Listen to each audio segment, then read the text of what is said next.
அவர் நீலாங்கரையில் உள்ள வாக்குச்சாவடியில் வாக்களிப்பதற்காக நடிகரும் தமிழக வெற்றி கழகத்தினுடைய தலைவருமான விஜய் அவருடைய இல்லத்திலிருந்து புறப்பட்டு வந்து கொண்டிருக்கிறார். இன்னும் நீங்கள் கூறியது போல 5 நிமிடத்திற்குள்ளாகவே அவர் அந்த வாக்குச்சாவடி அடைந்து வாக்களிப்பார் என்று எதிர்பார்க்கப்படுகிறது. கூடுதல் அங்கு போலீஸ் பாதுகாப்பெல்லாம் எப்படி இருக்கு? பொதுவாகவே தமிழகத்தில் இருக்கக்கூடிய பதற்றமான வாக்குச்சாவடிகளை கண்டறிந்து அங்கு 3 அடுக்கு பாதுகாப்புகள்லாம் போடப்பட்டிருக்கிறது.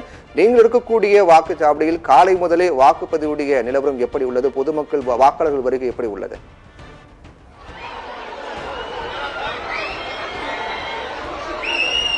பிரவீன்குமார், நிச்சயமாக தற்போது நாம் பார்த்து கொண்டிருக்கிறோம் நடிகர் விஜய், அதாவது இந்த ஓட்டு செலுத்த அவரது ஓட்டு செலுத்துவதற்காக வந்து கொண்டிருக்கிறார்.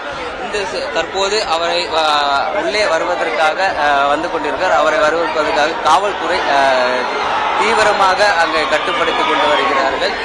இந்த சூழல்ல தமிழக வெற்றி கழகம் கட்சி தொடங்கப்பட்டு அவர் அந்த வாக்கை செலுத்துவதற்காக இங்க வந்து கொண்டிருக்கிறார். அதாவது தி கோட் படப்பிடிப்பு தளத்திலிருந்து ரஷ்யாவிலிருந்து புறப்பட்டு வந்த அவர் இங்கு முதல் முறையாக தமிழக வெற்றி கழகம் தலைவராக பொறுப்பேற்ற பிறகு இந்த முதல் வாக்கை செலுத்துவதற்காக தற்போது அவரது இல்லத்தில் இருந்து புறப்பட்டு இங்க வந்து கொண்டிருக்கிறார்.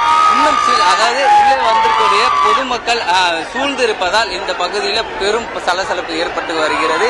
குறிப்பாக காவல்துறை தொடர்ச்சியாக அவர்களை அப்புறப்படுத்தியும் அவர்கள் அதை பொருட்படுத்தாமல் தள்ளுமுள்ளு ஏற்பட்டு தற்போது அந்த ஒளிப்பதிவை நம்மால் பார்க்க முடிகிறது. தொடர்ச்சியாகவே காவல்துறை சில மணி நேரம் முன்பு அவர்களை எச்சரிக்கை கொடுத்த கூட அவர்களை கண்டு கொள்ளாமல் பொதுமக்கள் ரசிகர்களாக திரண்டு, அதாவது இப்போ எலெக்ஷன் அதாவது பூத் உள்ளே அவர் நுழைந்து கொண்டிருக்கும் காட்சி தான் நம்மால் பார்க்க முடிகிறது. அதாவது தள்ளுமுள்ளு ஏற்பட்டு பொதுமக்கள் பலர் அதாவது கீழே விழுது சூழல் தான் நம்மால் பார்க்க முடிகிறது.